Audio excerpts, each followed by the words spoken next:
John Gwynne's first book, Malice, won the David Gemmell Morningstar Award in 2012 for a debut novel.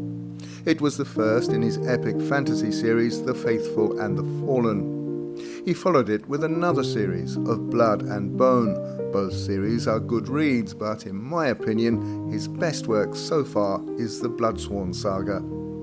It is set in a different universe than his first two sagas and inspired by Norse mythology. Perhaps not surprising, as he belongs to a Viking reenactment group, is passionate about swords and axes, and on his website tells one and all that he enjoys nothing more than donning his coat of mail to stand in a shield wall. The Bloodsworn Saga consists of The Shadow of the Gods, The Hunger of the Gods, and The Fury of the Gods. The blurb on Amazon sums up pretty well what this dark fantasy saga is about.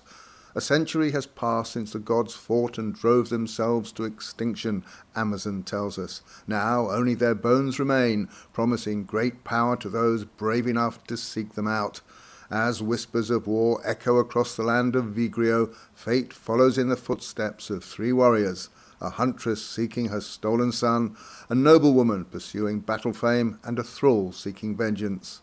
All three will shape the fate of the world as it once more falls under the shadow of the gods. The three heroes whose stories we follow are extremely well written. Orca is a former warrior content to live a simple life as a farmer until she returns home to find her husband slain and her son taken. She goes to seek revenge for her murdered husband and to save her son. Many think that Orca, mother, widow and warrior, stands out as one of the best written characters in dark fantasy.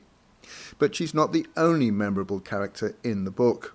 Elvar is a noblewoman who's joined a warband notorious for hunting tainted, those that carry the blood of the dead gods in their veins. She is desperate to prove her worth, to be treated as just another warrior and earn battle fame, rather than relying on her powerful and wealthy family to see her through life.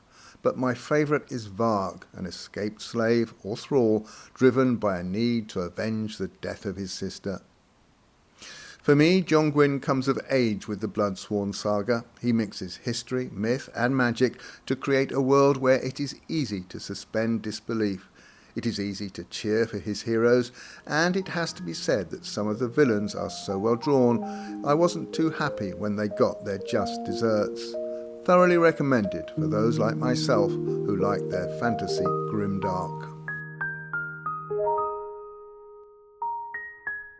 Well, that's all for this episode. If you like these podcasts and find them useful, please follow or subscribe and share them with your friends. If you want to help with the cost of making them, you can buy me a cup of coffee.